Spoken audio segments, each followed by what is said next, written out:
miss you. Good evening, everyone. Hi, Joan. Can everyone hear us? Yes. Yes. We can Are we hear. muted? Hold on a minute. We're Hang having on. trouble with ours.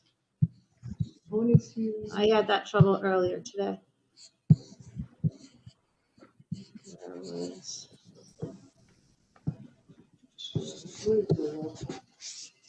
I may have to have Adam come get mine. They can hear me, but we can't hear them. There was an audio issue. Oh, the audio issues. I'm sorry. Oh, that's all right.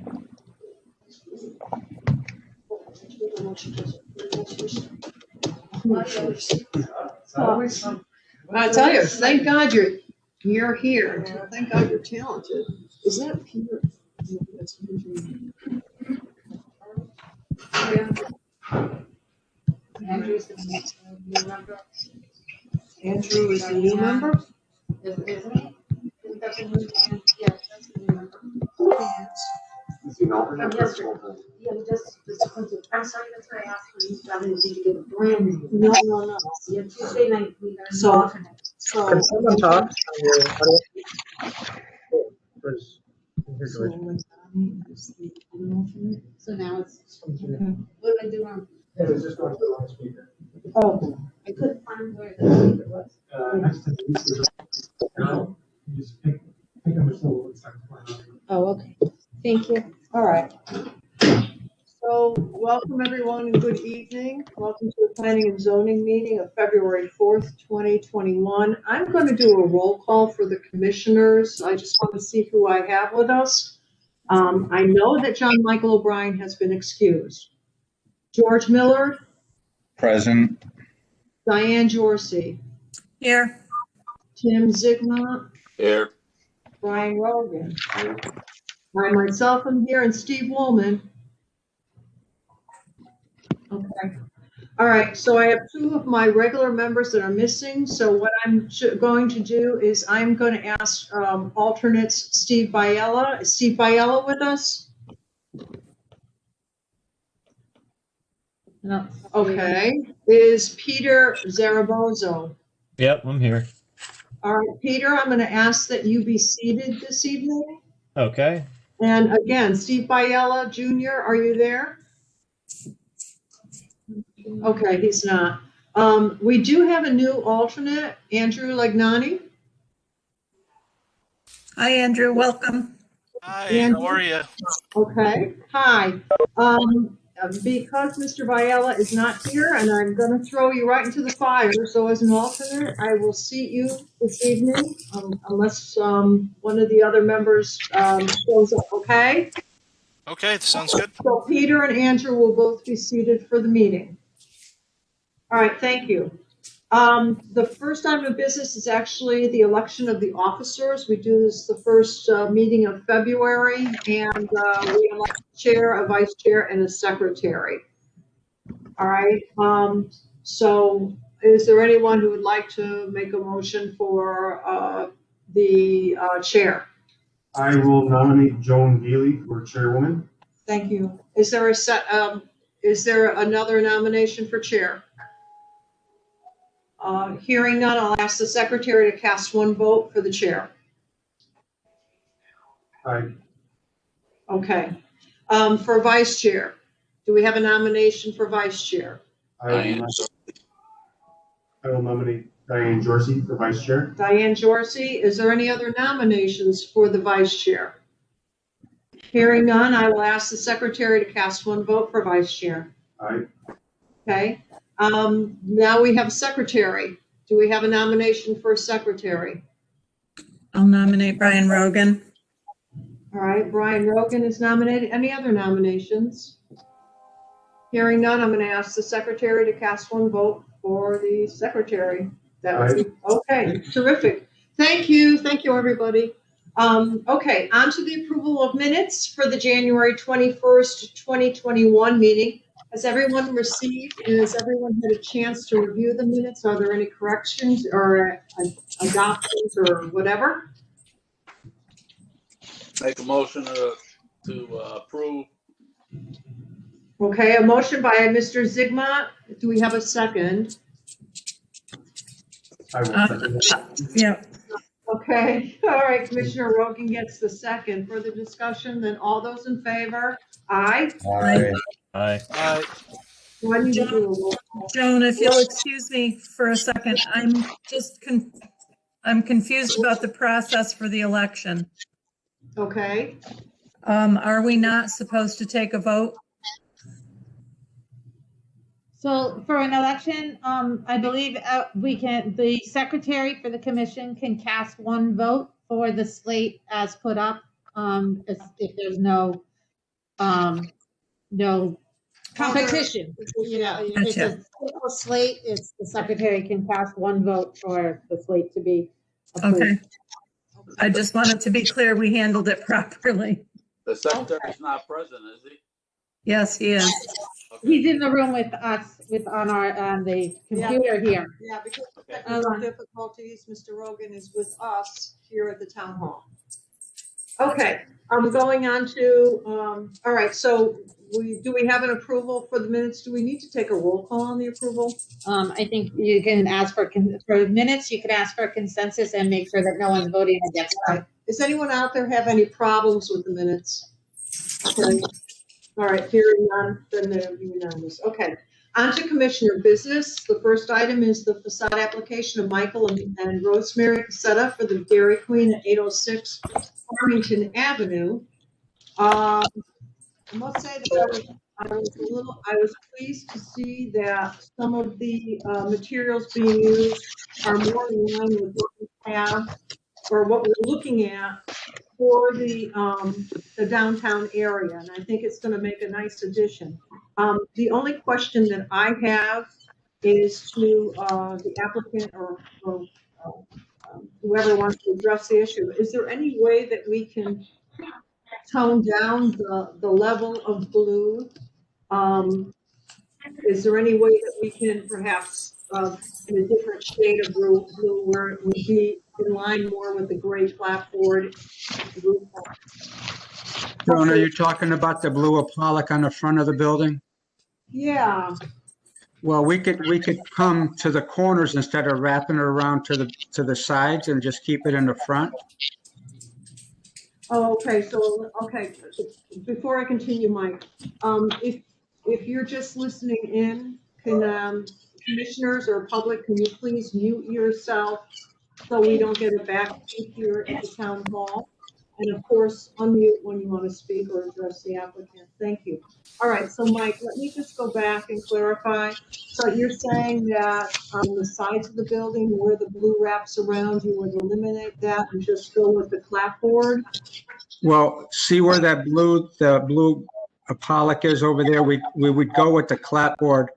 If you look at the base of the building where that darker shade of gray is, Yes, that's where we're going to put the stone veneer up to there. yeah, And then from that dark gray up to underneath where that blue Apollo is, they call it the blue, we'll do the clapboard. okay, And then above that clapboard up until the roof line on top of the top, we'll do that. It's a stucco, light gray stucco. But that corner of the Apollo, Dairy Queen wants some of that blue Apollo because that's their brand recognition.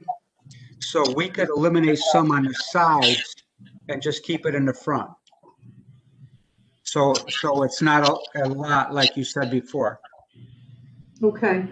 When you say the Apollo, I hate to be silly with the terminology, but I just want to make sure that I understand, because as I'm looking at the picture where it wraps around and goes halfway on the Yeah. top, are you talking about eliminating that square on the side? Correct, exactly. All right, so the blue would only be basically a banner on the front of the building? Correct. Okay. And the poles would remain blue, or would we be able to do something and, gusset them up a little bit? The stone veneer or something to wrap the poles? We could do something. We could work and see, I could see what they can do with that pole. You know, maybe we could use the same stones that around the base, maybe to wrap the pole. Okay. And that would be the two supports for the awning like? Correct. Other commissioners, do you have any comments on the pictures, the architecturals that we have here? This is basically going to be in the center of the town where it's currently at by the railroad tracks. So it's going to be something that a lot of people see. We're very happy for you, Mike. This is really a step forward in the right direction. But I want to make sure that this is the best Dairy Queen in the state of Connecticut and all of New England, Mike. I hope so. I want people to take a field trip to come and see how beautiful this is. Yeah. Yes. I just have one question, Joan. Sure. If you look at the picture there, Yes. you see where the exhaust fan is? Yes. On the bottom to the right of that, we need to put like a little, maybe 4x4 or 4x6. The health department wants us to put a mop sink in, and that's probably the only place, if I can't put it in the back of the building under the staircase, that's the only other place I could put it. They're requiring us, we don't have room inside to put it because it's such a small building. And what is that going to be for? It's going to be a mop sink, but it's going to be covered. It's not going to be exposed outside. We're just going to wrap it, you know, just like I said, it could be like a 4 feet by 4 feet, just enough to keep the sink in. And right now we have a plastic shed that houses like a garden hose so we can wash down the patio. Oh, I see. Okay. So that's the only other thing. And I was talking to Jeff today, the health inspector, and he was, you know, he's requiring us to put it in, and we were tossing and trying to figure out where to go. He goes, what about this section? What about that section? So those are his recommendations. Okay, is that going to be, I'm trying to visualize what it is, but will the use of it be disturbing to people who are sitting there and having lunch? No, not at all. It'll be enclosed. All right, so it'll be closed. And what kind of material are you going to be using for the? Well, we'll try to use almost the same material as it wraps around the building. It depends on what, you know, we'll try to blend it in with the same type of clapboard or stone if we have to. Okay. The only thing is that the door is going to be set, you know, it'll be a door there, so. But we're trying to wrap it with the same type of material with the stones on the side and the clapboard above that. Okay. Maureen, did you have a question? I did. And this is a question to the commission to think about from my notes from the previous meeting, was that the stucco would be eliminated and clapboard would be going all the way up to the roof line. That's what I understood to be happening. And it sounds like Mr. Cassetto is just saying that the clapboard would go up to the height of the canopy. And then above that, that would be stucco. So I want to make sure that we're all hearing the same thing, or rather all the commission members are hearing the same thing. And that Mr. Cassetto is clear as to what the proposal is or the choice is, because that confused me. Yeah, that is correct, Maureen. Why can't the clapboard go all the way up? Well, I have to propose this to Dairy Queen, and Dairy Queen, their proposal is the picture you see, so we're trying to accommodate them and accommodate the town's requirement at the same time. So, you know, if we give them a little bit, they'll come back and say, okay, because they still got to approve it. If we're eliminating. Okay, all right, hold on. Tim, you have to I'm sorry. you have to please state who you are so that Fran can keep up with us. Commissioners, Just dozen minutes. Commissioner Zigmont, you're eliminating the blue on the side now. Correct. So I don't know why there would be a problem running the clapboard all the way up on the side. You have no break there if you eliminate that blue. Well, we're trying to see, Dairy Queen has certain breaks in their colors. And one of the breaks is where that blue acrylic is. They want different colors for there on the top. So that's why we left the stucco on the top and the clapboard up until that canopy. So this way it'll break a little bit. Otherwise, they feel that it's too much of one material and not at different colors. That's how they look at it. This is Maureen again. So, and I guess I'm just getting confused by the description. So would the stucco only be on the front where the blue is and the side would still be clappered all the way to the roof line? No, let's look at the picture. You see where the blue is on the front where the sign is? Yes. Yeah. It goes to the corner there, the corner of the building. Yep. So from that corner to the back of the building on both sides will be the stucco. And up until the canopy will have the clapboard. So basically we have three materials going in over there. We have the stone veneer on the bottom, the clapboards up until that, to the canopy, and then the stucco from the canopy up. I'm gonna propose that we try to see if we can do the clapboard all the way to on the side where the blue is gonna be removed. Just keep the blue to the front of the building. I think it would help Dairy Queen to understand that the way this building is situated, it's situated basically on a corner and around almost like a pie-shaped lot. And that is what people are gonna see. It's gonna be that front with the DQ, and then the blue will be on top. But I think we should try to see if we can get it wrapped with the clapboard going all the way to the roof line. But I mean, that's my opinion. I think it'll cut down with I understand they want to use the blue and those are their colors, but I think it'll help bring it a little bit more artistically into line. But that of course is my opinion. I'm open with the rest of the commission. The upper part of that building steps out about 18 inches out over. If you look at that fan, the exhaust fan, that building, there's about an 18-inch overhang over to the side. That's why we want to go up to that part of it.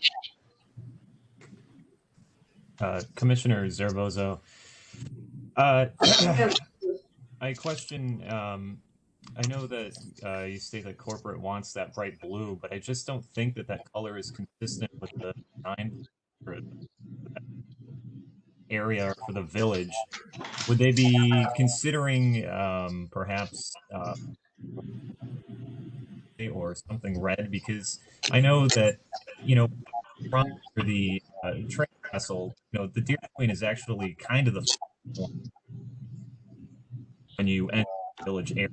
I think of. Okay, I'm losing you, Peter. All his words. Peter, we lost some of the things you said, broke up, at least on the town hall microphone. Could you repeat the second half of what you said? Sure, Commissioner Zaragoza. I'm just pointing out that the Dairy Queen is a focal point as you come under the train trestle, and is really a focal point for the eye when you enter the village area. I think that stands in stark contrast to the rest of the elements in that area, and I that needs to be a different color or some type of brick overlay or something consistent. Yeah, I can understand, like I said, that Dairy Queen wants to use specific colors, but I'm hoping that maybe we can get a little bit more of the clapboard, and I don't know if there's a better shade or more like a federal blue as opposed to the bright blue. They might be open to that, just to sort of tone it down so it's not too loud. I mean, its location is gonna help it out. Okay, if you see that picture that's there right now that you have up on the screen, Yes, you see the overhang underneath where the roof line, that red roof line goes? yes. That's where, yeah, exactly. So we're from the window underneath that overhang, we don't want to put roof is gonna be squared off there, so it's gonna go straight up. So that's where the break is, what I was trying to tell you. From the window up to the bottom of that roof line is where we want to put the clapboards. So you're keeping, And then from there up, because it just doesn't, aesthetically, it won't look good going all the way up. Okay, Commissioner Rogan had a comment yes. or question? So I guess from the picture, from the proposed picture versus what you're actually doing, the overhang on the side is going to remain? Correct. That overhang is going to remain because we have utilities that come in over there. Okay. If you see the utility power line that comes in over there on the right, Yes. Okay, yeah, the overhead, yeah. yeah, and also on top, that's where, up in that area is where we have a water heater and stuff also, so it's hard to cut that roof line. We talked to Dairy Queen about that also. And, you know, they were aware of the power line coming in and utility and up on top. Now, are your utilities gonna stay on the top of the building? Correct. Are you going to keep, Commissioner Rogan, are you going to keep the same angle of the roof line? No, the angle's going to be, it's like the picture on the right, it's going to be flat. So see on where the blue Apollo is? There, that I call it the blue. So that blue comes in the front of that Dairy Queen where that beige is and wraps to that first window, basically, and goes straight up so that you won't have that angle on the building. It's going to be straight up. Will there be overhangs on both sides or just the side that has the vent on it? There are overhangs on both sides. It's based on that roof line. Okay. Mike, will the overhang be similar to the awning look over the service window? Yes, All right, so that overhang is gonna wrap around the sides of the building? well, that canopy, what you're saying, is that canopy going to be underneath the overhang? Is that what you're trying to say? Well, yeah, is that canopy going to be the overhang?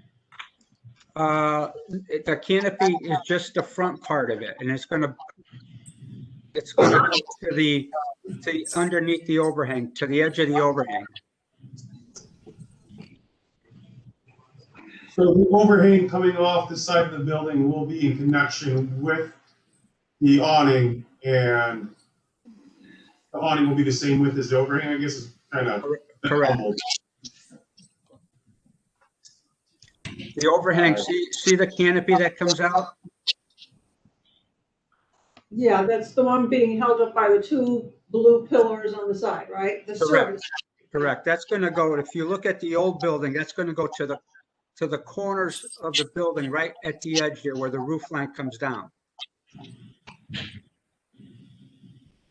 It's probably about, I'd say 18 inches from the face of the building. Yeah, so it looks like it's gonna,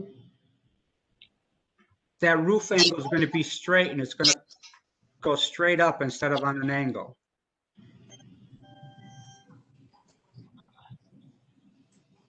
so is the roof line gonna be a step back roof line? In other words, you have the awning, Correct.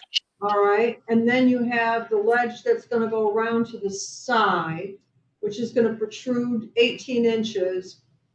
But that means your base wall, the bottom half of the building, will actually be wider than the top half of the building? No, it's gonna be narrower. It's gonna be in 18 inches from the actual top of the building. Yeah. Right now underneath that overhang, there's lights that are on the bottom of that overhang. Okay, They wrap around the sides. yeah. Yeah, And so those lights will basically stay. correct. We'll probably replace them with probably a better quality light or an LED light, Yeah, but they're gonna stay in the same location. okay. Because that's what gives us the lighting as people walk in on the patio. This Commissioner Zigman, I got a couple questions. Yes, Mr. Zigma. Yes, is that awning gonna be sticking out more than the cover of the old building? It's coming out further with the poles, right? Correct. There'll be about 8 feet or so sticking out from the From the building. building, Correct. okay. Now, the question about the blue poles that Commissioner Dorsey said, can we match those poles, the color of the fence, black? That'll blur We the- can, I mean, I don't have any problems with doing that, or we can make it gray to match, the, Well, I think the wrought iron fence is the eye catcher now on the property. With the seating out there, and the poles are black. That'll be the thing. Also need to ask our staff. There is 2 signs on the property, as you see in both pictures. With the 8-foot coming out, the roof line of the building is going to be closer to the pole, and they're having 2 DQ signs basically on top of each other. And I just wonder if that's necessary. This building's going to stick out greatly, and I hope it does because of the site where it is. I just, I know that the pole sign is grandfathered in, but I don't think necessarily you need the extra DQ sign. Maybe put a small one on the other side on the service window or something if you want the 2 signs. Chairwoman Veely, it's Economic Development Director Chris Edge. If I could just pop in here for a second. Yes, please. We've been working with Mr. Cassetta since at least September, October to make this happen. I appreciate the feedback on wanting to tone down the blue, and I get it. The problem is we need to find a balance between what Mr. Cassetta can get approved from DQ and what can make sense. Mr. Cassetta has worked very closely. He came back with materials the commission asked for. He came back with the collaborate, came back with the stone. I don't want to put this to the point where he goes back and forth with DQ. We also have a time limit. We need to have this done by June 30th. Otherwise, we as a community lose the money. Yeah. And I'm not saying what to do. I want to be able to give him direction and go forward, whether it's the color of the poles and otherwise, because this is a project that is vitally important, as we know. Yeah. The current look is what it is. But I'd love to find a way to move forward. I know there's an investment in a lot of parts, and again, work with them as best we can, but just to let people know the fact that this has been a long process to get here, and I think everybody has really come to the middle ground to get here. Thank you. I don't think anyone on this commission is against this project at all, Chris. I think you can't get that said for. No. And I'm not saying you are. It's not saying you are, Commissioner Zigman. I don't want us going backward if we don't need to. That's my concern. Painting the poles black is not going backwards.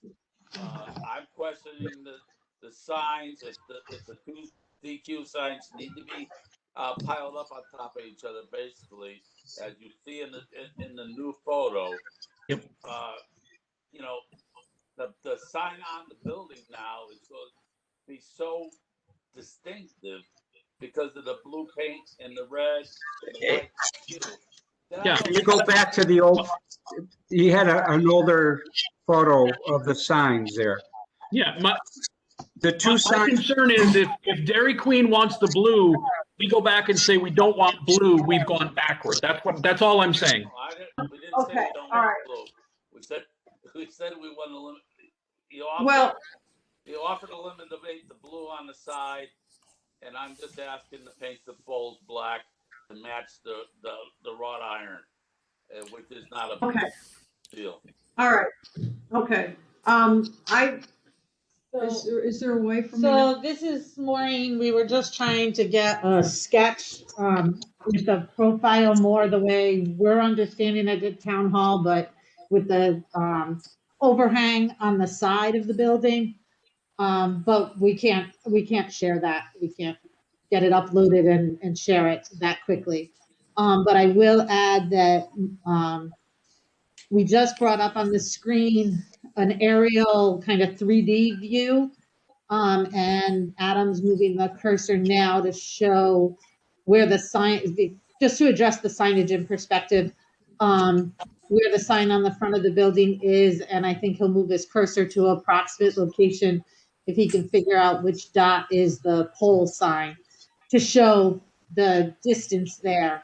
I'm just going to add that while there will be a slight modification to the sign on the building coming out on the wall that's moving towards the outside of the canopy, no signage was proposed to go along with this application. A wall sign and a freestanding sign have their current permits for this property, and it's not part of, no signage change is part of the facade application. So the signage is, I think, what it is. I'm not sure that, I'd have to research if there's any way the commission has to compel any change to that So when the- they exist. so the Their signage existing right is now- not asking for any change to Yeah, it. so the signage is basically on the front of the building. It's on the front, the one Okay. wall sign is allowed on the front and one Yeah. pole sign is allowed and already pre-permitted. They exist. All right, so, I go just, ahead. I'm sorry, Mr. Rogan. Go ahead. Just to clarify, the dimensions of the building are staying the same as far as the overhang and the restaurant part. It's just you're getting rid of the angled roof and making it straight, and you're putting in an awning. Correct. Okay. Okay, Which would make the different materials make more sense, because there is a break there. That's what I was trying to say. If you look at the overhang, that's where the break is going to be. That's why, see, the picture on the right doesn't show that overhang the way they drew it. But if you look at the picture on the left, you see where there's a break from the roof line up. That's where we changed the material. And I think that's where you lost us, because when we were looking at the proposed materials and the look, we didn't see that break. So having Correct. flashing materials is kind of like, why would you do that? But yeah. now it's starting to make a bit more sense. Correct. It's more aesthetically pleasing when you change the material on the top versus trying to put the same thing all the way up. this is Maureen again. Can I Yeah. get one more clarification for the record? With the change to the roof line and the mechanicals on the roof of the building, that will have a parapet above, so the mechanicals will still be screened. I want to confirm that the mechanicals will still be screened by the height of the roof wall, of the wall. Yeah, there is no mechanicals on top of that roof. Oh, there are, okay, I'm sorry, I thought you said there were. Okay, No, inside the roof, inside, there's an attic part where some mechanicals are up there, but not on top of the roof. Oh, okay. So the roof actually will be a flat roof on top then? Correct. That's what's there now. All right. Now, Mike, how about your drive-through window? Is it basically going to be the same materials, or it's obviously going to stay in the same place? We're not going to move it, right? Correct. And we're going to try to replicate the same material on the right side to the left side on the drive-through side. Okay, all righty. Are there any other commissioners that have questions about this application, the facade application, or anything that you would like to ask Mr. Casella? So, Mike, do you think it'd be a possibility of eliminating the blue on the side of the building and just going with it on the front? Or do you think you're going to get a lot of pushback from corporate? Or do they? Well, let's put it this way. I'll propose eliminating it and see what they say. I don't know. I don't know what sometimes it can be really accommodating, but, we could tell them that the town doesn't want the blue, and I'll present it that way. But I Well- need it on the front part though. Well, yeah, I know, in the front. I mean, Yeah. I'm thinking that maybe even if you just go with a small ribbon of it on the side, but is there, if there's any way we could pull it back? okay, yeah, no, like I said, I'll propose it to them. I think they would work with us. You know, Okay. if we leave on, from where that blue is and the stucco, the ephes going up to the top of the roof line, I think they would be, they'll welcome that. Okay. Any other commissioners? Joan, this is George Miller, Commissioner Miller. And I guess Yes. while the conversation was going on, I just went out and I kind of did a search on Dairy Queen images. And just from that search, I noticed that there seems to be two prevalent themes that Dairy Queen uses. One is there are a lot of Dairy Queens out there with this blue, but there's also a lot of Dairy Queens out there where that banner would be sort of like a brownish red or you know a darker color. Mike, are you familiar with that? Yeah, that's the older brownish color that's the old style they had. And plus that was for the grill and chills where they have interior seating and stuff. Okay. All the treat stores have that blue look. Okay, so that's how they differentiate. Okay. Yeah, we just did one with the blue in East Hartford. I think you had that picture before back. I think we submitted that back in October, November, I forgot. But Dairy Queen, that Mr. Miller, that Dairy Queen that you're talking about with the red and orange, that's for the grill and chills. And that's the old design that they were using 15 years ago. Okay. No, the only other comment that I have, Joan, is, you know, I think in and by itself, you know, we're fortunate to even have a Dairy Queen in Berlin. I think they're iconic, and I actually like the look and the proposal. I think it's a really nice update to what's there today. So Yeah. I like it. Okay. All right, terrific. Anyone else? Other commissioners? Here's your chance to chime in. It's Commissioner Zigman again. I get a laugh because I know the different colors of the Dairy Queens, and the new one. If you go to Kensington, Maryland, it's the same as the new one in Kensington, Maryland, and you come through underpass and see it. It's almost the same thing.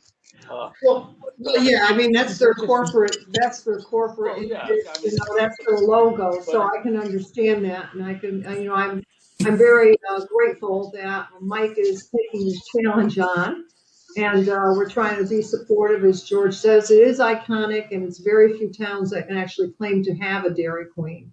So we feel very fortunate that you're with us, and also we feel very blessed that you're willing to work with us and to take our comments and see what you can do to work some magic at your end. Yeah, well, Joan, I've been in town a long time, you know that, and whatever we have to do, you know, we try to do it. Yep, that's for sure, Mike. I think he's calmed down in his old age a little bit. Though. Oh, gee. Yeah, you talk about old age, yeah, right, okay. All right, so if there's anything else that's burning out there regarding this application? I just have one question. Okay, go ahead, Diane. Diane Dorsey. While you're doing the work on the siding, I'm just wondering if it wouldn't be possible to raise that exhaust fan. There's no way of, we looked into that. We're trying to figure out. It's very difficult to try to raise that fan in any other. There's a lot of moving parts to that. That's why there's a lot of, it's difficult because as you use utilities going up, we try to put that through the roof. It's just so difficult to do. Yeah. I'd be the first one to get rid of it if I could. I figured it was worth asking the question because everybody walks right by it. I believe me, we looked into that because I know what it feels like. I see it every day and I just get, you know, how do we do it? But there's a lot of moving parts just to move that fan. It's not just the fan. Sure. Yeah. That's my only question. All right. Well, commissioners, seeing that we have no other questions, do we have a notion to make a motion? I'll make a motion to approve. Okay, With the change of the blue on the side, the closet for the mop sink, I guess it is, being installed, and that the poles in place. okay, so I want to make sure that, okay, so what was the one about the poles, the supports? Well, the poles, if we blacken those out and make them look. Oh, like, in other words, you would like a different color other than blue. black them out like the railing, and it'll really match the the window casings and everything else. Okay. And he's got to put that closet With the veneer. wherever he has. Veneer. Do you think the black as opposed to a possible veneer wrap with that stone? I think you want to wrap it with stone. That's more expensive, but I mean that's. I know we can ask Mike to look at that for the options. That looks the options. It doesn't. Yeah, Yeah, Mike, Joan, I'll look into that and see what options we have with Dairy Queen on that. yeah, okay. It might kind of gussy it up a little bit. I mean, really put you on the map, Mike. Yeah. All right, okay. So, did we get all the concerns or in the motion? Did we get I it? believe so. Okay, terrific. So we have a motion that's on the floor by Mr. Zigmont. Do we have a second? I'll second that motion. Mr. Rogan is second. Do we have further discussion or questions, concerns? All right, so hearing none, do we have to do a roll call vote? Yes, please. All right, so I'm just gonna call your name out and you can cast your vote if you can. First up would be our new commissioner, George Miller. Yes. Okay, Diane Jorcy, Aye. Tim Zigmont, All right. Ryan Rogan, Myself, I, and also we have seated Peter Zaragoza, Nay. okay? And Andrew Legnani, Aye. okay. All right, so the ayes have it. Terrific. Okay, that's that. Thank you. Thank you. Thanks for your patience with us. Appreciate it. All right, next item is the discussion of the 2022 Plan of Conservation and Development. And what, do Okay. you have any update on that, Maureen? Okay, well, so we provided you a summary letter in the packet, which I realized, because of the snow, we had a delay getting that out. Hopefully, most of you were able to read through it. It explains some of and frames some of the preliminary decisions that the commission is tasked with making in order for us to begin the process of the POCT update, which is due in 2023. The first thing, I won't reread the whole letter unless you'd like me to, but I think we did discuss most of it the other day or the last meeting. But the decisions that the Planning and Zoning Commission is going to have to think about and make a decision on is whether you are interested in having an advisory committee be formed or not. I'll remind you that the last couple of POCDs, an advisory committee was formed. It was for the 2013 POCD, comprised of 7 members with representatives from the Planning and Zoning Commission, the Economic Development Commission, the Conservation Commission, Town Council, and the Zoning Board of Appeals, and 2 citizen members. So that would be what the makeup would generally fall, again, if that's what you choose to do. Otherwise, the POCD is orchestrated by the commission taking on that additional task to their normal Planning and Zoning Commission charges and applications that regularly come through.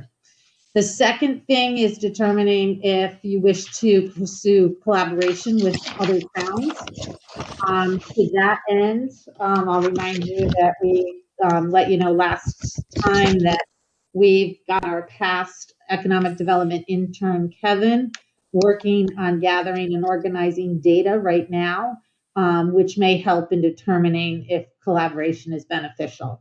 He's working to put together some of the data that is regionally oriented, because that's what most of that data comes from.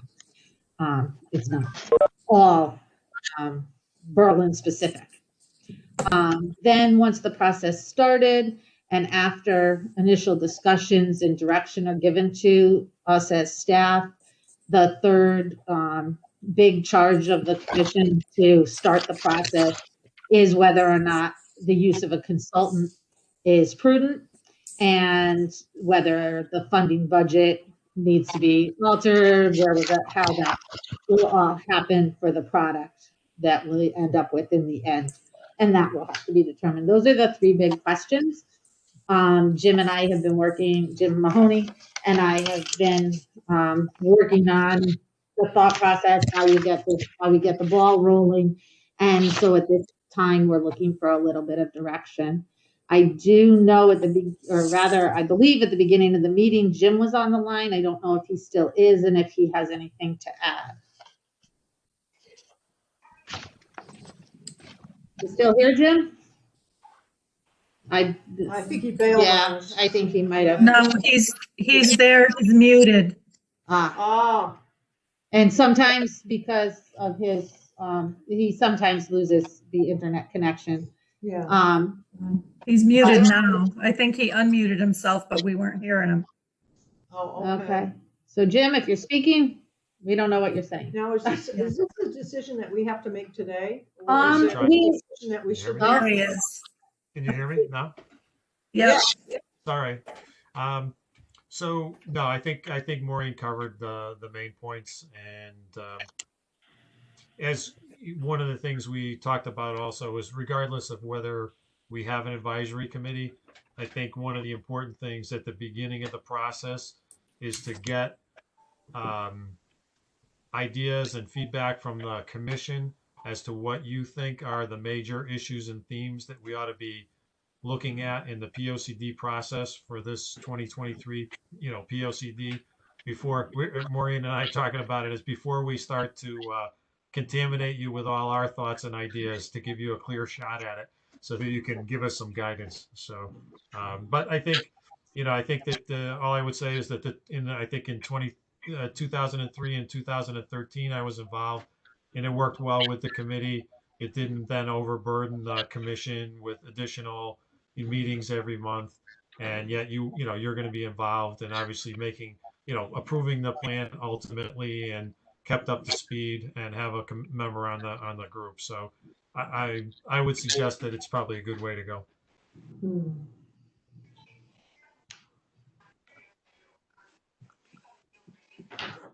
Jim, could you, this is Maureen again, help the commission understand the timeline for making some of these decisions, and how much discussion they need to have tonight to have us move to the next step? Yeah, I think that the big decision, or the first decision, is really whether you're going to use a committee or not. So if the sooner you make that decision, the more helpful it is for us to get going on this thing. So if you thought about it and you're okay with it, then I would take that action tonight. If you want to, put it off to the next meeting, but I wouldn't put that off too long.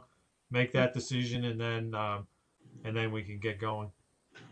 This is Commissioner Zigmont. Yes, Tim. Participating in at least one of these, I think 2003, I don't know, some of 2013. I make a recommendation that we do form the advisory committee with the commissions mentioned, as we did in 2013 and 2003, having a couple members from the P&Z on this commission, advisory commission, and I make a motion to that effect. I'll second that motion. Okay, so we have a motion by Mr. Zigmund to go the direction of the advisory committee. We have a second by Ms. Jorsey. Do we have further discussion from the commission? I guess I have a question, Maureen. Yeah. How many, I mean, if we're gonna open it up to the other committees or the commissions, are we limited as to how many people can be on it for planning and zoning? I mean, what happens if they're beating down the doors and everybody wants to be in the party? I think though I was only peripherally involved part-time, in 2013 for that one. But I believe, when the commission was set up, the committee rather was set up. But I think the other commissions, which are generally land use oriented Yeah. commissions, the ones we've mentioned, it was one member from each of those. And I was going to guide you, and I forgot to add it into the memo, that if you look at your plan of conservation and development in the books that you've each gotten, of your regulations and the plan of conservation and development and the subdivision regulations, we gave you all those big binders when you got on the commission. The new commission members will be getting them. They're being made. But the first sheet inside the POCD book gives an overview of who was on the commission, on that board, and shows how it is representative. So then if you're talking 7 members with, I don't remember if it was 1 or 2 from planning and zoning commission. I kind of feel like it was 2, 1 from town council, 1 from economic development, conservation. Yeah, planning had 2, I know that. Yeah, I think planning had 2, and then the rest had 1, Yeah. and then a public at large, which at least one of those members happened to be Dennis Kern, who Yeah, was the land involved. trust, He's because of the land trust. So, and also an attorney, so we had that little bit of voice in there as well, which was I thought very helpful. Now, how often did that committee meet so that we know? So in 2013, that committee, as it ramped up, averaged a meeting once a month. Once a month. Right? Am I correct, Jim? I think Yes. that's correct. I think it was once a month. And then we've mentioned at the last meeting that once the POCD is adopted, there's then an implementation committee that is also made up of a group across the town, an intermingled group, and that met once a quarter, every 3 months to see that we were moving forward with the POCD. Okay. The last round, the 2013, we didn't have that. The implementation committee never came to fruition. Okay, The so we implementation still have, committee was really kind of after the plan was completed, Right, rather than during. yeah. right. All right. So we Joan, have, this is a Commissioner Millard. I have the POC in front of me and looking at who was on it. The only member of the P&Z that was on it was Bruce Moore. Then there were 4 other members, and then there were 3 town council liaisons. 3. So there were a total of 8 people total, and 3 were town council members. It was Wow. Bruce Moore, Michael DiLorenzo, Ed Gazarian, Dennis Kern, and Robert Neiman. And the 3 Wow. council members, I don't think they were all serving at the same time. Yeah, it was Yeah. Rochette, Morelli, and Rasmussen. They rotated. Rasmussen. Okay, They rotated. okay. I personally think that the commission should have 2 people on it, just because it is our control eventually. And the advisory people of all the other things. And it's numbers 7 because you need the odd number. Yeah. Okay, all right. Well, we do have the motion to go the way of the advisory committee, and so we just have a little bit more background. So we have the motion, we have a second. Any other questions? All right. So should I do a roll call? All right, so now we're gonna do the roll call for the motion. First up would be George Miller. Aye. Okay, Diane Jorsey, Aye. Tim Zigma, All right. Brian Rogan, All right. myself, I, Joan Veely, Stephen Biella, Peter Zaragoza, Aye. and Andrew Lignani. Aye. Okay. Joan, I want to just chime in. This is Stephen Biella Jr. I just got on at 7:30. Oh, you got on at 7:30? I'm here. All right, well, if we need you. Yeah, All no right. problem. Okay, but thank you for letting us know. We'll add that to the record, okay? Thank you. All right, no, thank you, Steve. I know it's tough. All right, so then we have one other item that Maureen wanted me to add on to the agenda for discussion. And hang on. It's a discussion. Bye, Jim. Right? Oh, bye, Jim. It's a discussion actually about the old Moreland School. And Can I just, Joan, this is George again. Can I just come back to this POC?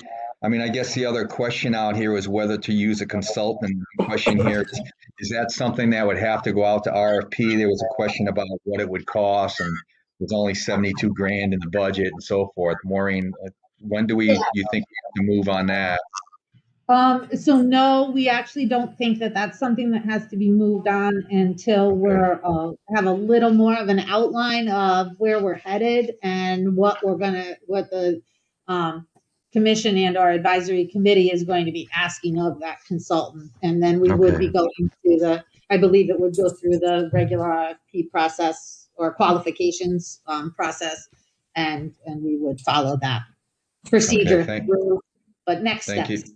Next step. All right. Thank you, though. That was Thank a great you. question. that is a very good catch. Thank you. Thank you. All right, so let's roll back forward to the discussion of 166 Lincoln Street. It's an I'll approval make a process. motion to add that to the agenda. Okay, okay. I didn't know if you knew what it was for. All right. Do you want me to read the rest of what the item is? Moreland School. It's a process for prison autism education and consultations LLC. Okay. And so now Mr. Zigmont has a motion to add it to the agenda. Do we have a second? I'll second. All right, Mr. Rogan has a second. All right, so what do we have on this, Maureen? Because Okay. this isn't added on. I actually have lost my note on that in the confusion here, so can you bear with me for 10 seconds? Sure. Thought I- Yeah. Okay, so I wrote out my issues, and I'm not sure if anyone, we added this at the very last minute or got information with regard to it at the very last minute. So I was only just sent to the interested parties to join the meeting. I don't know if either Attorney Burton, Greg Burton, or Mike Carrier, Attorney Mike Carrier, is on the line. They both were sent invitations this afternoon. We received, so Moreland 166 Lincoln Street is Moreland Hill School's property. Okay. You probably are all aware that Moreland Hill School closed about a year and a half ago. They did not reopen for the 19-20 school year. So, and we have a request. The school has been there many years. In 1996, they got a special permit when they expanded the existing facility. And the special permit is active now. We have a certificate of zoning compliance request from Greg Burton representing Prism Autism Education and Consultation LLC to open a autism education school at the property. The question being, when you have a change of the school and the operation of the school, can the staff handle it as a certificate of zoning compliance or as a new special permit that needs to come through the commission?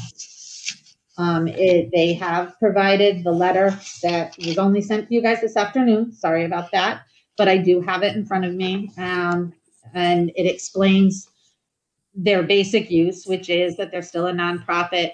it's a autism education school, and that we included their certificate of zoning compliance application, which describes the use as the Autism Center will provide half and full day programs to children with autism that are unable to access traditional school environments, including comprehensive learning and developmental programs and related support services.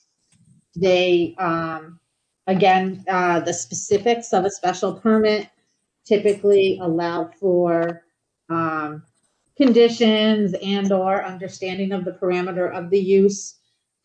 We also, when we do administratively do certificates of zoning compliance, we can have some of that background information added to the certificate of zoning compliance if it doesn't go the special permit use. So really the question is this the same use continued, or is it a change to the special permit that would require a modification to the special permit and require a public hearing before the Planning and Zoning Commission, or something handled?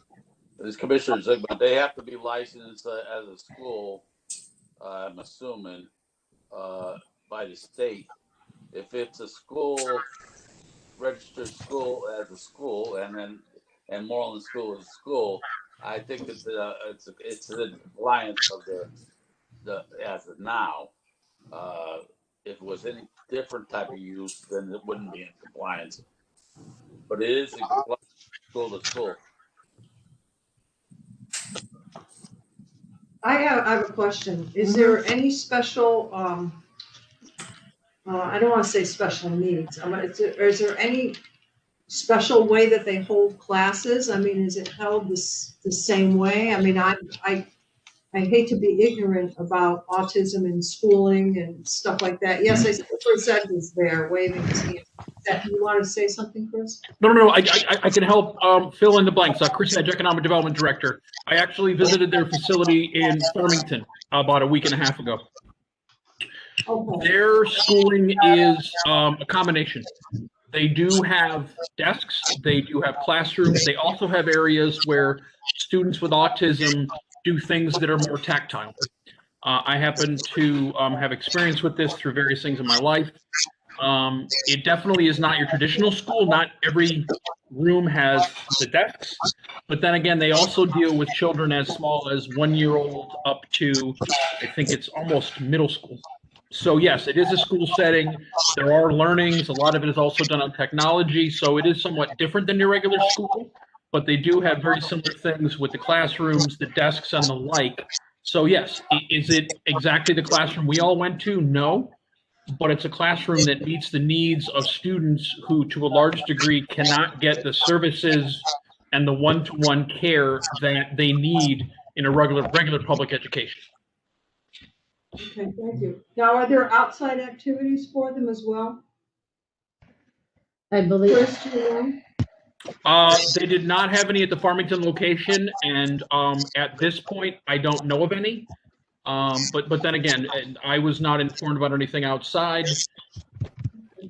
I believe, this is Maureen, my understanding is they'll be right now occupying a portion of the building to get started, in the anticipation that they'll, start filling up the building over time, and it may be over a considerable amount of time, but they, don't have that. They don't have enough information yet to know they need that for the entire facility. It's 37,000 square feet, over 37,000 square feet, and they're going to use about 4,000 square feet to start with. And I believe, my understanding, and it was a preliminary conversation before they submitted this, was that, they are a school. They'll probably be taking the kids out for recess and doing, activities as though it's a day for children in school. Now, are the students brought in by their parents, or is Moreland School buses or whatever, or was there bus traffic or anything that? I We, believe it's a combination. I saw a combination of both in Farmington. Some was brought in by parents, some was brought in by school transportation. Okay. we have, with Moreland School having existed for so long, Yeah. we have very little information with regard to it. Okay. And Well, Moreland School was a private school. was a private school. And is this also a private school? Mhm. Okay. Yes, it's owned by an Yeah. LLC. All right. Um, Okay, so it could be just, It is a nonprofit. You know, it will be a school Yes. to be taxed as a school. You know, that's one of the points that we're doing to town with. yeah. With how the John? property is still going to be a school property as far as that categorization. It was one of the comments I wanted to make, if you found it was a similar use, Yeah. that prior to the staff issuing the certificate of zoning compliance, we get a little more information on how the facility operates, so that we can then create the record that shows change in the future, which we don't have. Moreland was there too long. Yeah. Okay. Before zoning, we think. Okay. John, Georgia? this is Commissioner Millard. Yes. I just have a procedural question, I guess, on what we're trying to do here. Maureen, having read through all this stuff, I'm kind of confused about what we're being asked to do, because the lawyers from Carmody are basically saying they don't really need to come before us. That our interpretation of that the special permit expired has been challenged in court, and they say that the special permit continues indefinitely.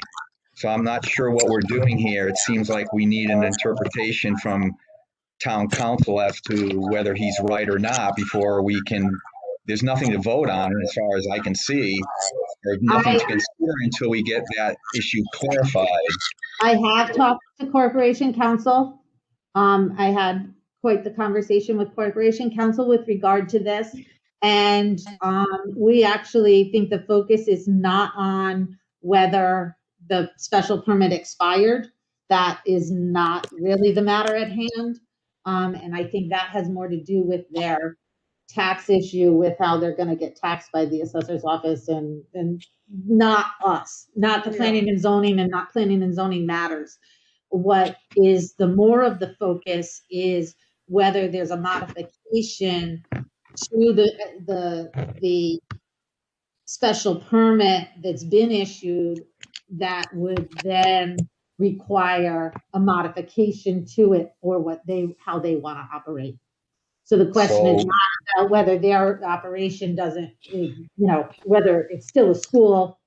I think from the staff standpoint, and talking to Jennifer for quite some time, our attorney did as well, that it is still a school, but is it a modification to the special permit? And therefore, does that modification raise to the level of requiring any action on that special permit, or is it just a matter of recording what they're going to be doing, and creating the record that it's a change of operation, not a change of. Okay, so what information do we need to understand or see to decide whether it is a modification or not? I mean, in their application, I mean, it wasn't even complete with regard to, let me just find it for a second, if you bear with me.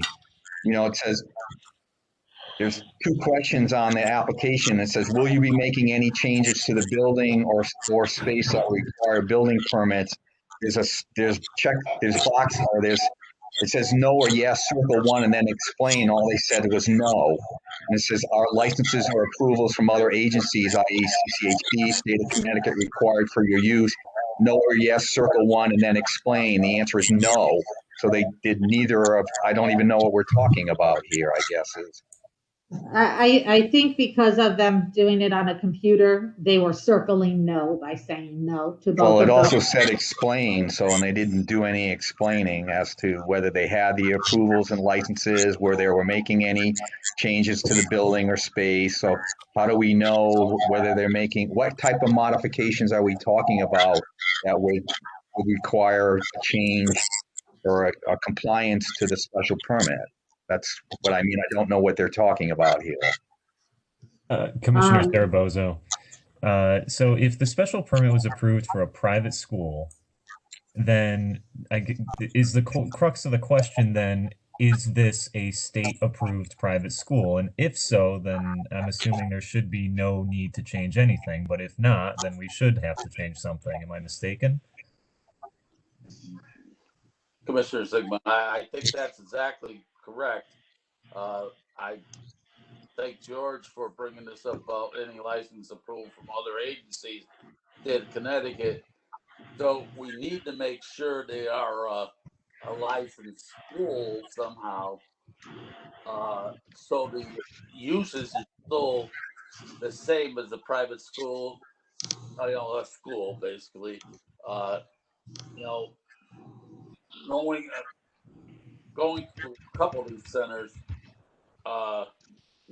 they teach more as a Montessori looking thing. Everyone on the floor, some on the desk, but one-on-one teaching. But Montessori's got to have a state license, and they're saying they don't have a state license. So if they don't have a state license, then it's not apples to apples. Commissioner Zarabozo, I agree, Tim. And, I mean, in our regulations, private school, it says any building or group of buildings, the use of which meet the state requirements for primary, secondary, or higher education. So I think that's the bar that they need to meet in order to get what they're seeking. Yeah, they have to meet that. they had represented to me in conversations, as well as our attorney, that they were a licensed education program.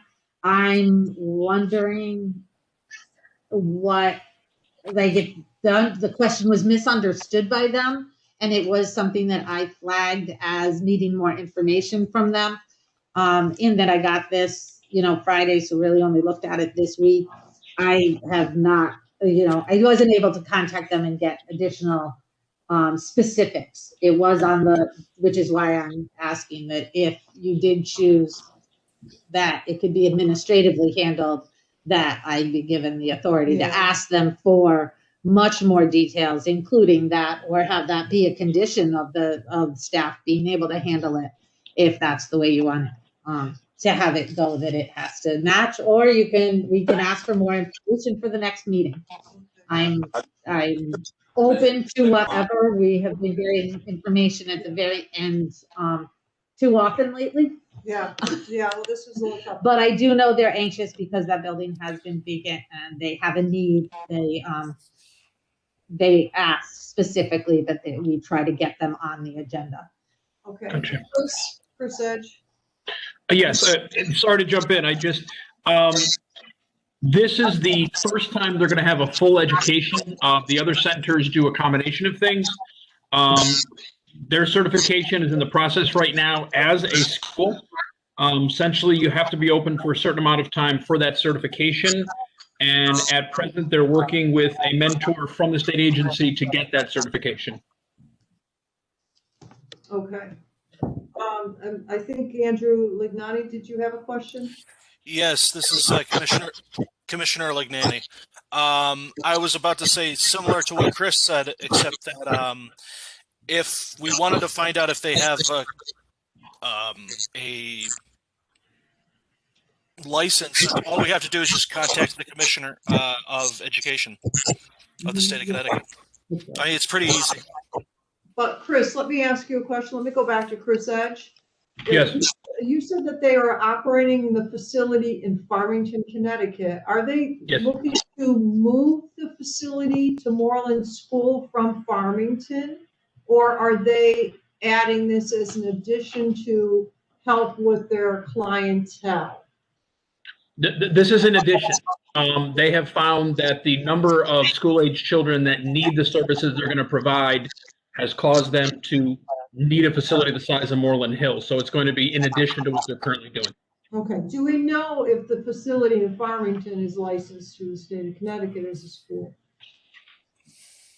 I will need to find that out.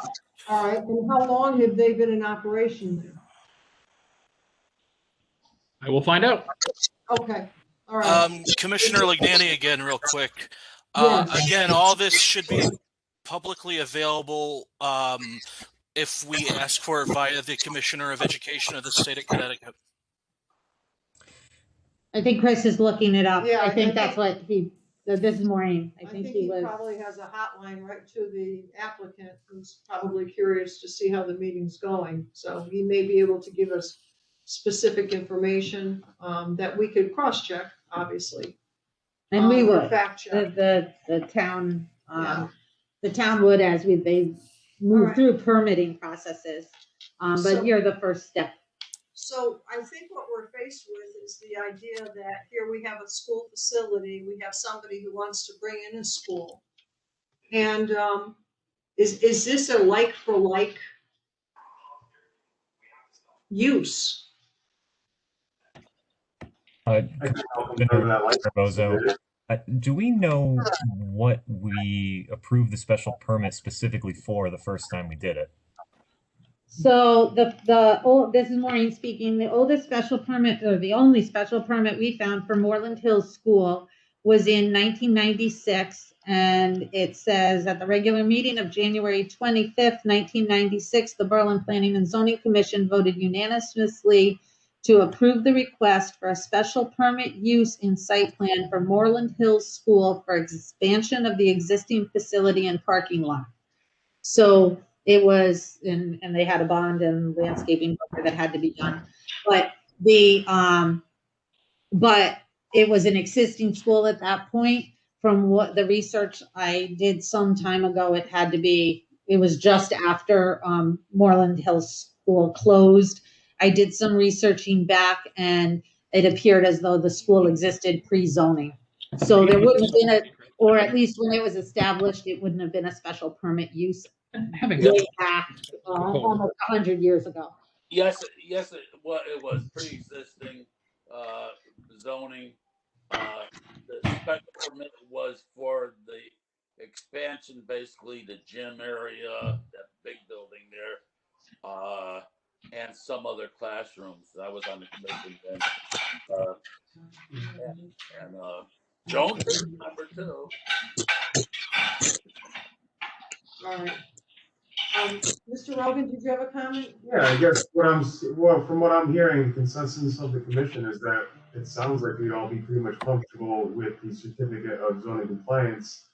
The one condition being that they are a licensed school by the state. We just need to get that double checked. Commissioner Zerbozo, yeah, to a point, but I mean, if we're referring and basing off of our regulations and our definitions within those, a private school, which, Moreland Hill was, the state requirement is for a primary, secondary, or higher education. So does this fall into that definition? Does this become a nursery school by definition because they're taking children who are 5 and younger? I just, before we make a decision like this, is it going to open some type of quagmire where we're not, going apples to apples, but, are we setting a false precedent here?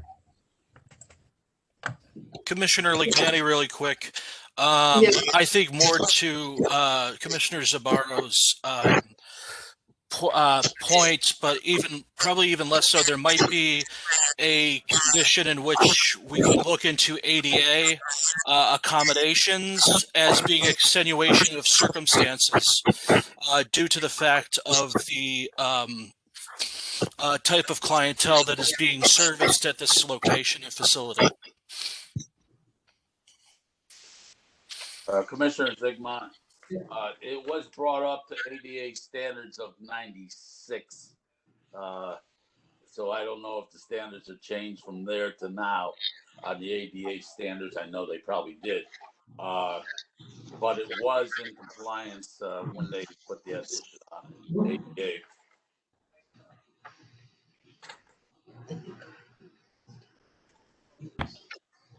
Chairman Veely, I have a couple answers if I could provide those. Yes. They have been in Farmington since 2018. They provide, sorry, lost my notes here, sorry. They provide insurance-paid autism services that are not currently certified as a school in Farmington. In Berlin, they will provide similar services, but will also provide special education to students with certified teachers. All right, so in Farmington, they're not certified?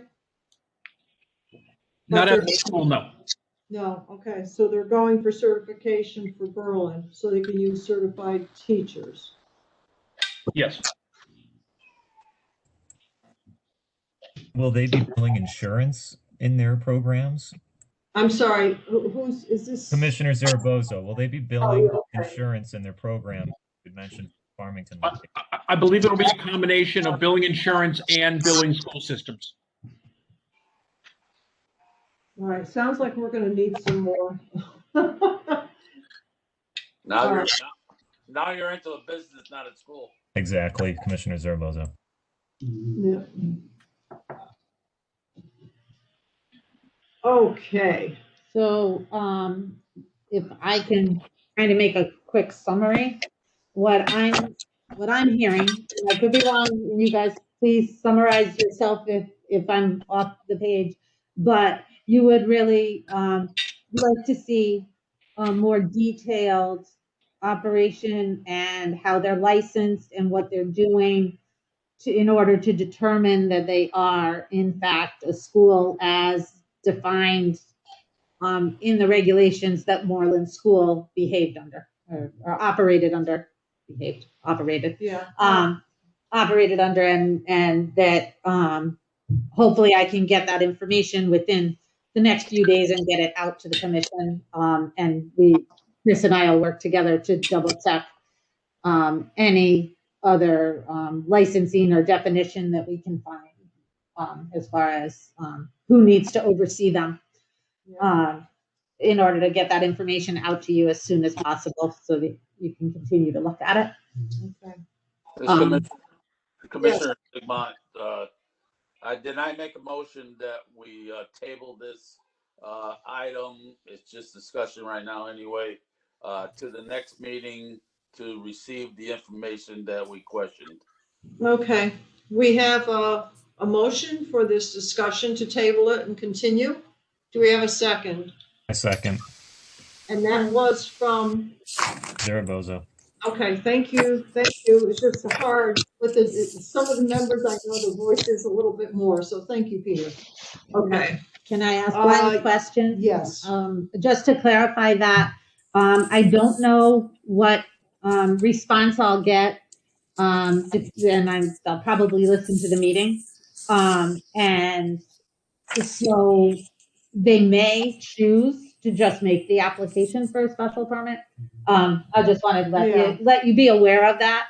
But I suspect they'll provide them more information so that, because they would prefer to be pursued under the certificate of zoning compliance. Okay.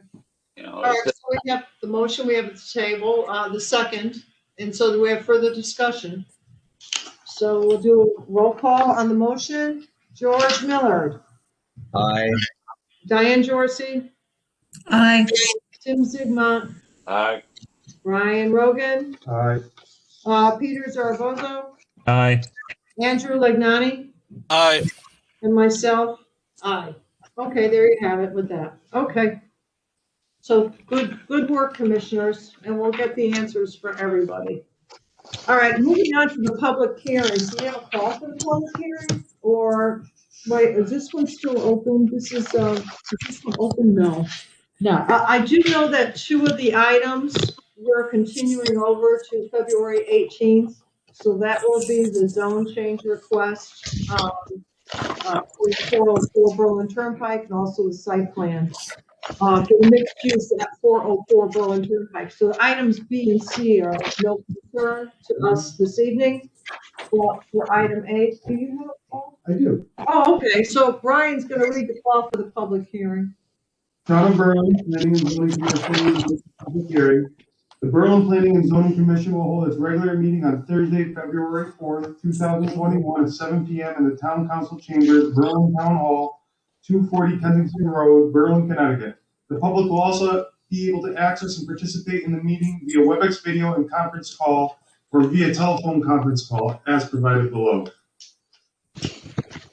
Please note, the agenda and all meeting materials related to the agenda items which will be distributed to the commission will be posted on the town's website at www.town.berlin.ct.us Go ahead. and will be available for viewing 24 hours prior, during, and after the meeting. Members of the public are encouraged to submit materials relevant to the applications no later than 12 p.m. on Wednesday, February 3rd, 2021. For posting prior to, during, and after the meeting. The following public hearing will be held, at which time an opportunity will be given to those who wish to be heard relative to the following application. A, special permit application of Doug Rankin, Missing Link LLC, 600 square foot room for wine and spirits warehousing and distribution at 496 Fort Rod Road. Brian Rogan, Secretary, Berlin Planning and Zoning Commission, posted in the town's clerk office, January 22nd, 2021. Thank you. Excellent. Thank you. All right, so we're up to, let me see, item A is a special permit site plan amendment for Missing Link LLC for a wine and spirits warehouse. Woo! And a distribution business at the existing building at lot 63, block 90 at 496 Fort Rod Road. Do we have the application? Do we have the applicant with us, or do we? Is there I anyone believe here? they were gonna be on. Either of the Rankins on the line? Yes, they are. They're just trying to get unmuted. That's Okay. it. I think Oh, we're okay. successful. Thank you, Chris. We are here. Oh, I We're see. here. Can you hear us? Yes. Okay.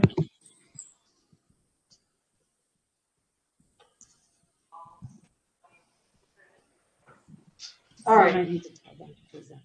Okay, so we have the Rankins with us, and you want to make any kind of, you want to give us any information about what your project is about over on Fort Rod Road? Yes, we are a small wholesale and distributor of artisan. Okay, I am having difficulty. I'm having difficulty hearing.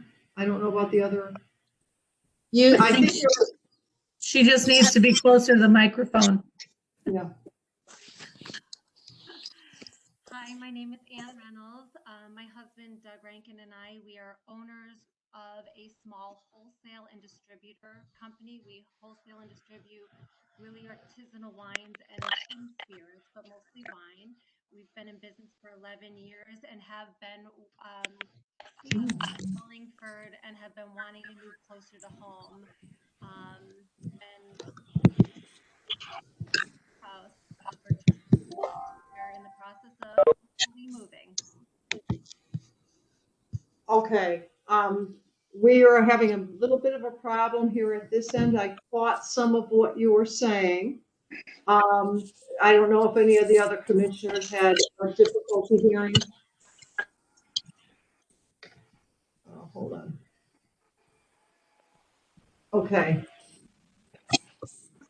You know what, Ms. Rankin, can I ask you to mute and then unmute again? Maybe that'll help. Is that any better? I can hear you. Can anyone else, is anyone else having difficulty hearing, or are we okay? Having a really hard time hearing her. I'm gonna have Doug speak. He is louder than I am generally, so maybe it'll be better. Husbands usually are. Partners are anyway. Yeah. Okay. For the record, Okay. I resent that. All right. Okay. All right. So We were just on a Zoom call for 12 hours today, so this is a personal, unfortunate record. So the mic was working before. Are you having any trouble hearing me? You're soft, but I can make out what you're saying, so. Hang on, I'm trying to Well- change the audio connection. Nope, that won't work. No, all right, well, let's proceed if it's okay, we'll just, we'll hang in there with you. All right, so, are you, Can I Yeah, give a go little ahead. bit, this is Maureen speaking, I'm gonna try to give a little bit of an overview for everybody to get the background. Many of the commission members who were on the board last year will remember that 500 Four Rod Road was split and a new building for complete sheet metal was put up in the front, closer to Four Rod Road from Quantum of Berlin's building, and that building has become 496 Four Rod Road. And it's a warehouse style building with a number of garage doors, parking and related site improvements, all as a result of that subdivision and this new building being built. The building has not been CO'd yet, but they are working on fitting out the interior for the tenant spaces. Complete Sheet Metal is still intending to go into part of the building. And this use of a warehouse and distribution facility is proposing to go into, I'm missing the square footage, 5,000 something square foot, I believe. 506, yeah. 5,600 square feet at the far westerly side of the building. The interior has been partially fit out. There's already bathrooms in various locations through the building, so that they'll have their own bathroom, and then they'll finish fitting out the space. Warehouse and distribution is a special permit use in the PI2 zone, and that's why they are appearing before the commission. The wine and spirits is the product, but and while it does require a state license for because they're dealing in spirits and wine, it does not require a location approval from the Zoning Board of Appeals because it's not to consumers. This is warehouse and distribution is the use that's would be, it could be widgets for that purpose. They are pursuing moving their license for distribution from their facility. It's is it West Hartford? I think it's West Hartford. No, we're in Wallingford. Wallingford. And they'll be moving that license and in the application process to do that with the state. I think that's about the crux of it. But they may have any corrections for me. No exterior work is proposed, no other changes to the site. The conditions of Complete Sheet Metal site plan for development of the property with the parking, landscaping, and all that is still valid regardless, even though it doesn't have their CO yet. And I was pleased to see that your trucks that you'll be using for transport are not going to be tractor trailer trucks, but small utility trucks. Yes, we have one cargo van, but we're growing, so there's some days where we have two, but they're cargo vans that park inside the warehouse. Oh, okay, they park inside.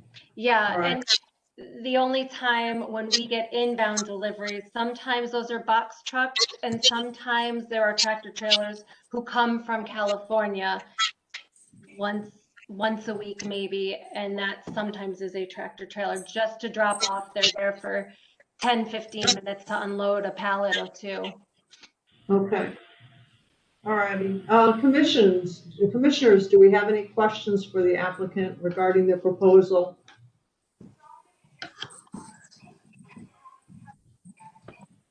I have one follow-up question regarding truck traffic.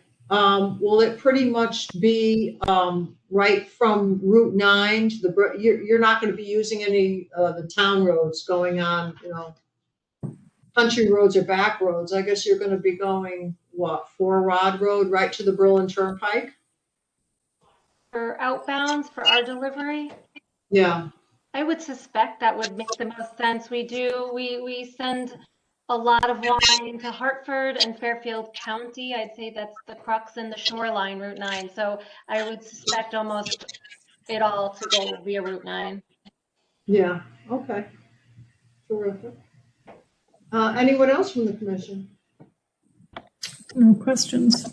No questions. Oh, Chris Edgewon is waving. Chris, economic developer. It's a business looking to come to town. I think I just have to say something. I have known the family for a couple of years. We actually had spoken about 3 years ago about Berlin. Didn't work at that time. I'm absolutely thrilled. This is great. It's a growing business. It is really going to be something that you'll barely notice except for the vehicles. And it's really going to help two businesses. It's going to help Complete Sheet Metal, which is Jeff.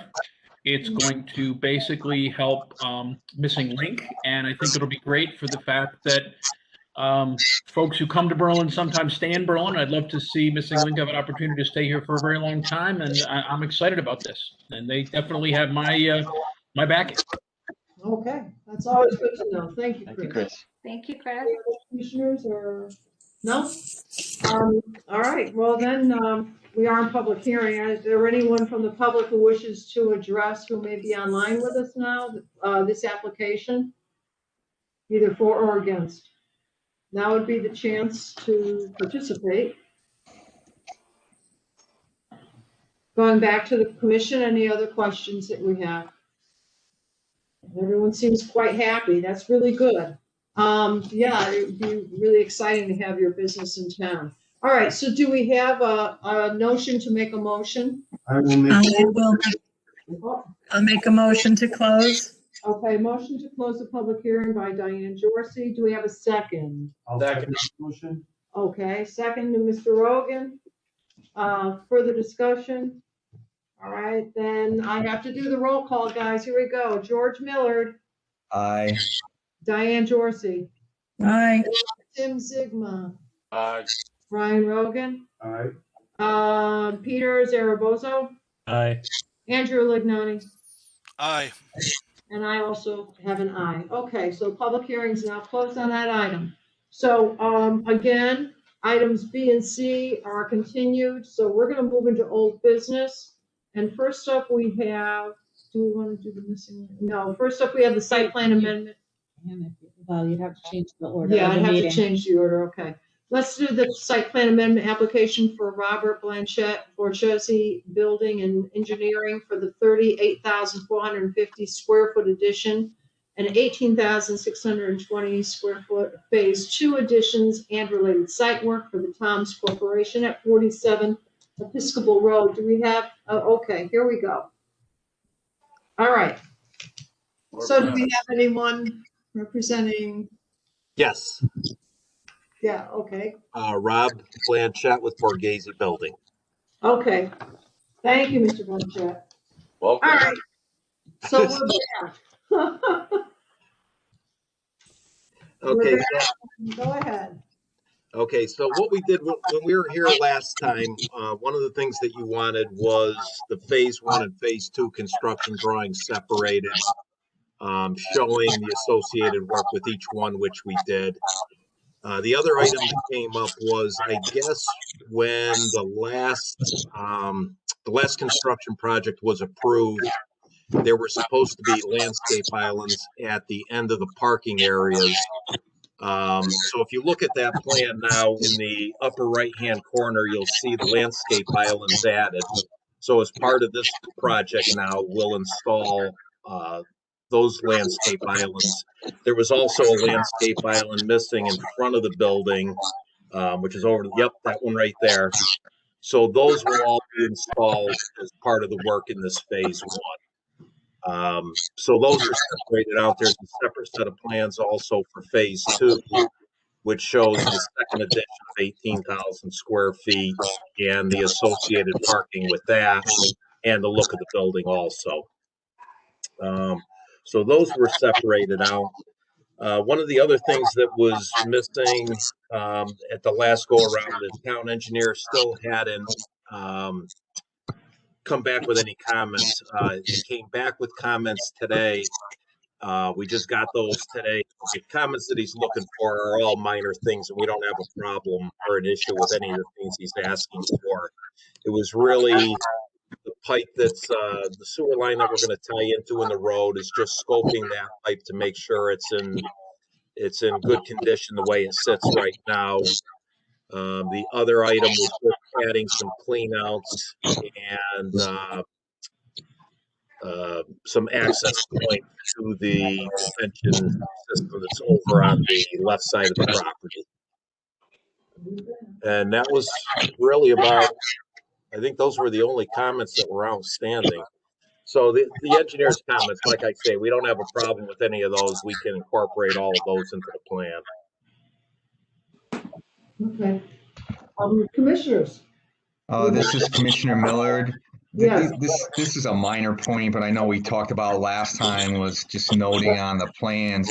It still says possible future phase. We had talked about making it more clear that, you know, even though you might not build phase 2, we were going to call it phase 1 and phase 2 because you were asking for permission to build, potentially move quickly on phase 2. That you wouldn't, but the way it's worded here as a possible, it still sounds like, well, you know, we're not sure we're going to do this. You were trying to make it clearer that you wanted these plans in line in case you wanted to move on it quickly. We can take that off. All right. The only other comment I had was in some of the comments from the town, there was one there that had an issue with putting the sewer pipe underneath the building. And I don't know if you guys ever came to agreement on that. Yeah, you know, I think that's resolved because I mean, it's the same thing. Phase 1, your sewer line runs through the building, always runs underneath the building. That's how you tie your bathroom in. So I'm not sure on that what the issue is. I think they were thinking of it in terms of taking it out of the way of phase 1, but phase 2 we would have a sewer line there anyways because we would have to pick up interior plumbing. I didn't necessarily have an issue with it. I just wondered if you reconciled it with them and they were comfortable with what you were going forward with, because they're the ones that raised the objection. Yeah, I don't foresee that as being a problem one way or the other. If they want to move, then we'll move it, but then we're still going to have a sewer line under the building, though. All right. That's it for me. Thanks. Okay, thank you. Any other commissioners? I have, Commissioner Dorsey, I just have a point of clarification for who's seated on this item. Andrew Lignani was not on the commission at the last meeting, so I'm not certain if he's taken the time to listen to the tape. Okay, Mr. Lignani, have you had a chance to listen to the tape from the last meeting? Unfortunately not, so I'll be abstaining for this vote. Okay, well, what I will do is I will unseat you for this item. And if Steve Fiala Jr. is still with us? Yeah, I'm here, Joe. Okay, all right, Steve, can you be seated? Because I know that you were online with the meeting last go around. With pleasure. Okay, terrific. Well, we try to share the work when it comes to the alternates, so thank you. Thank you for that, Ms. Dorsey. It was a good catch. Just want to keep things straight. Yeah, no, thank you for that. Thank you for that indeed. I'm going to add, thank you. Fran would yell at me tomorrow if it wasn't caught, so thank you. I know, keeping me out of trouble. All right. Okay. So, but Diane, do you have anything regarding the application? I'd like to make a motion. Oh, okay. Sure. If everybody's comfortable, or, you know, I don't know if people have questions still or not. Yeah, all right. Any other questions? Commissioner Zigmont.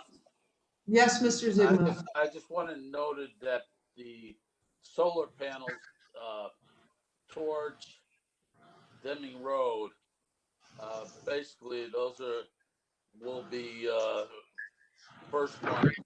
I guess it's going to be in the second phase or second section. That those would be the ones that disappear up onto the roof.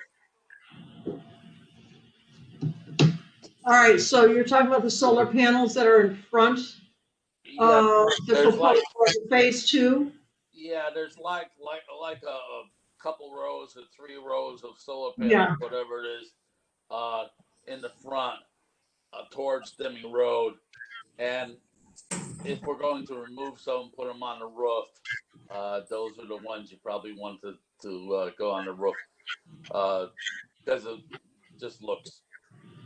All right, let's go back to the applicant on that. Is that the proposal? Are you going to be removing those, the ones along the front of the future edition, the phase 2? We'll call Yeah, it phase in phase 1, there were going to be 5 rows left, which were basically in the area where phase 2 was going to be.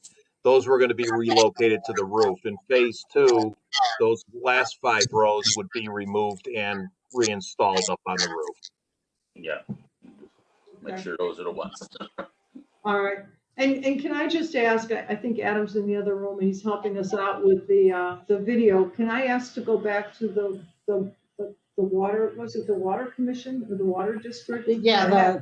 With that comment, I'm just going back to what Mr. Miller had brought forward, and I just wanted to have a chance to look at it. I can't read it. Zoom in a little more, Adam, Yeah, please. can you zoom in? Thank you. Project highway, Perfect. okay, technical recommendations, sewer line for the new addition should not be located under the next proposed addition. So with that recommendation, I think they're talking about phase 2. I think he's talking about phase 2 with it should not be under the line. So are you saying that under phase 2, that the sewer line will be under the building as well? Well, it would be under the building, but that's what our bathrooms would tie into. Any plumbing that we would have in phase 2 would have to tie into a line under the building. So I'm not. He's talking about the main line. The bathroom lines will go to the main line, but the main line could be outside the building in the ground to go to the. Okay, so is the main line going to be outside the building then? Yeah, where it comes out of the building, it would be. Okay, all right. I just wanted to go back and see that recommendation. All right. Okay, I'm clear on that. Thank you. Anyone else? Then I think Ms. Dorsey was going to make a motion. This is Maureen speaking. Can I just interrupt for 1 second? And I did leave the room for a minute, but at the last meeting, there was, you had asked for a description of the elevations. And did you discuss that when I was missing? No. For phase 1 and phase 2, I didn't want those overlooked as something that had come up previously, and he did provide elevation drawings with the plans we got yesterday. So I thought perhaps he could explain those to the commission. Yeah, what we did, you'll see on phase 2, the height of the building is dropped on phase 2 for 2 reasons. One, we wanted to be able to keep the windows that were on the, I believe it's on the south side.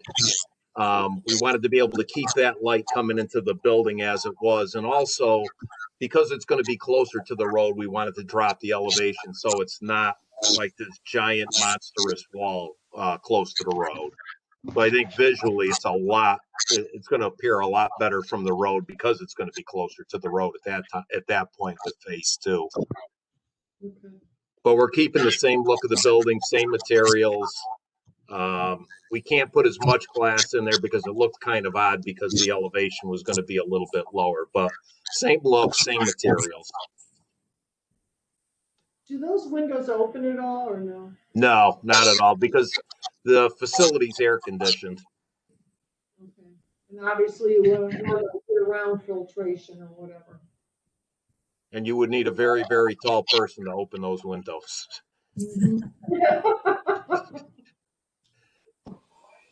No, now they have push button. That's a lot of Until the motor breaks. Yeah, exactly. Okay, all right, so those are my questions. Anyone have questions regarding the elevation? Okay, all right, and so, with no, is there, this is. I do want to remind the commission that one of the questions that as shown on the site plan is that the, to acknowledge in any motion, should you make one, is that he's requesting that parking that is shown as possibly being able to be installed, be deferred and not installed at this time unless needed. So that's something the commission has to acknowledge whether or not they're allowing that deferral. But they do have ample parking should they need it. At the last meeting, he represented that they do not need all the parking that is required by the regulations, and therefore, while they're showing the capability to install the parking that coincides with the square footage, they don't need it because of the automation inside the building and the size of the machinery, et cetera. So it'd be less impervious. Less impervious surface. And more lawns and stuff. Trees, picnic tables further. That should be for staff review if staff thinks that if a parking problem arises. Yeah. as needed at a later date. Okay. Thank you. So again, commissioners, do we have any questions or comments, or anyone have a motion? Motion to make a motion? I will make a motion. All right, thank you, Lucy. I'll make a motion to approve the site plan amendment as proposed, subject to staff comments, with an allowance for deferred parking as proposed. Okay, terrific. Do we have a second? I'll second that motion. All right, thank you, Mr. Rogan. All right, so we'll do the roll call. George Millard, Aye. Diane Jorsey, Aye. Tim Zigmont, Aye. Brian Rogan, Aye. Steve Biella, Aye. and Peter Zarabozo. Aye. Okay, myself, aye. All right, motion carries. All right, congratulations. Yeah, congratulations. Nice business. All right. The second item under old business is the special permit site plan for the Missing Link LLC for the wine and spirits warehousing and distribution business at the existing lot 6-3, block 9496, 4 Rod Road. All right, commissioners. So we've heard the presentation. There's any other questions or comments or want to have a discussion about this item? Just, did you want to reseat Adam? Not Andrew. Okay. Yes, Andrew Lignani. Okay, thank you, Diane. So Steve Biella. Keep her straight. All right, okay. And then, so now we have serving Peter Zarabozo and Andrew Lignani. All right. So for this Thank you, issue. Madam Chair. All right, no problem. Thank you, Diane. Thank you, Madam Vice Chair. I'll make a motion to approve this, Commissioner Zigmont. Motion to Okay. approve with this distribution vehicles being parked inside the building. Deliveries, of course, outside, but the distribution vehicle would be parked inside the building. And that's it. Well, all staff comments to be addressed. And then what? What was the last Staff part of it? comments, all staff comments. Oh, staff comments. Okay. You faded away on me, Tim. Sorry. Do we have a motion? Do we have a second? I'll second. Thank you, Diane. Further discussion? And all those in favor, let's go roll I call. do have a quick question. Was Oh, the quick question by Mr. Rogan. being parked inside something that we were discussed? Well, they had, that was, I know it's something that they that's, I think that his, mentioned, but if they grow or anything, is that really a condition we want to put on them? I mean, well, I think what it is that, if I understand correctly, the trucks come in for distribution, they come inside, they're loaded Yeah, from the inside, and then they leave to go and do their run.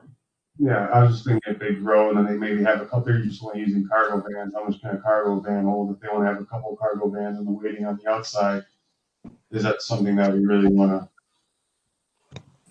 It's I think it was their proposal that that's how they run the business. Now, obviously, if they grow and the business gets more of a demand or a stress on it, they'll probably be looking for to add on to the facility. I just think it's the nature of the business. Can I ask the applicant question?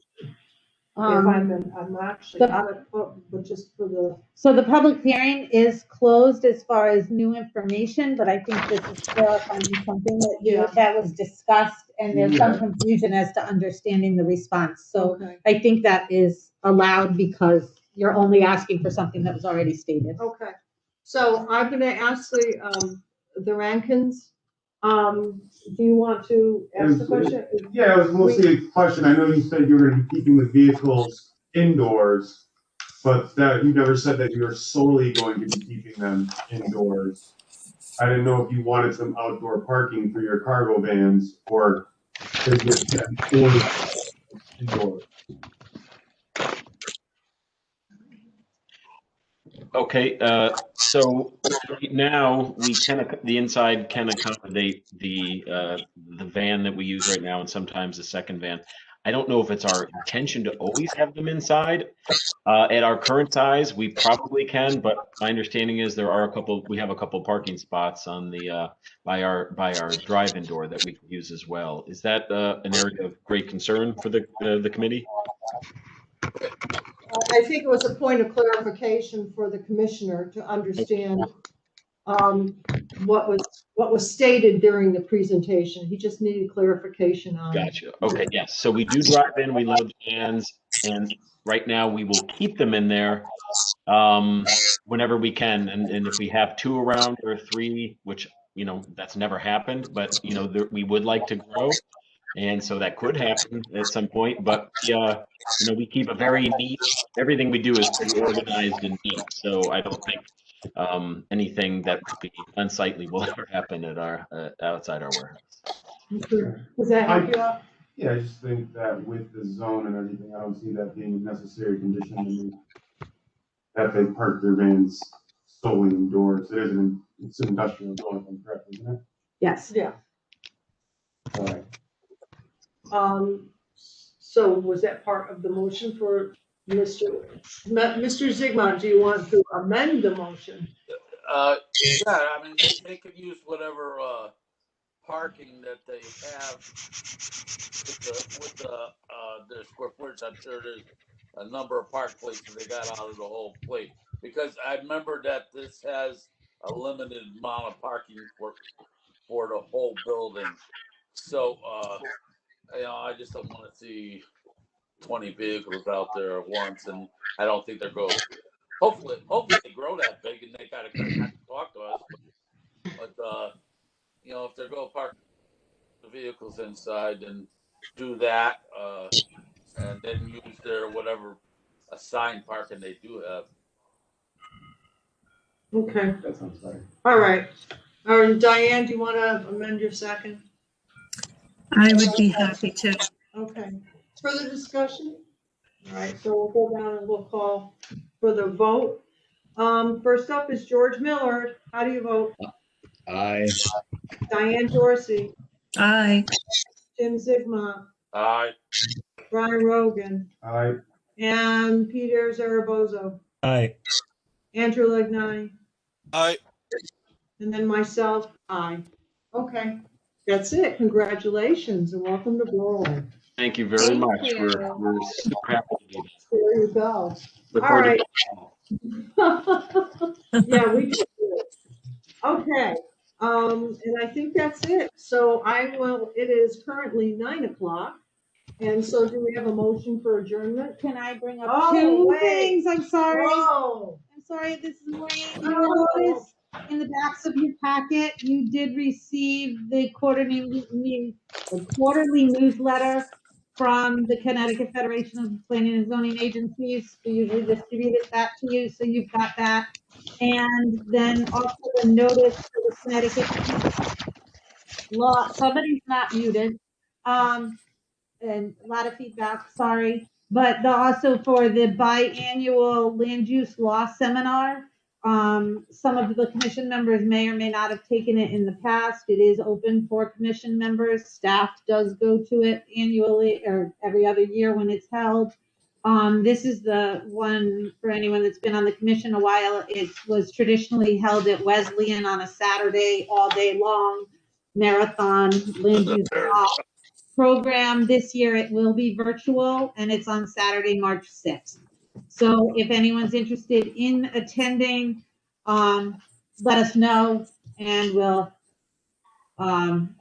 wrangle the budgeting for that. So, but staff does go and we do try to disseminate the applicable information as well. But it is very, I participated with a couple of ZBA members going a couple of years ago. They enjoyed it, or well, they learned things.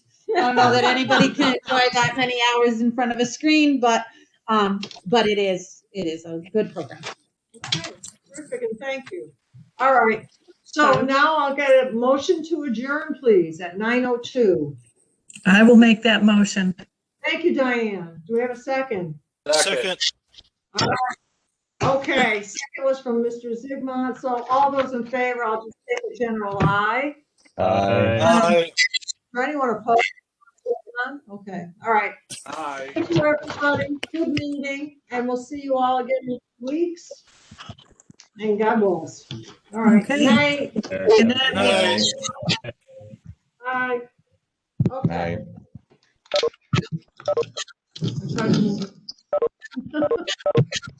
Yeah, sorry.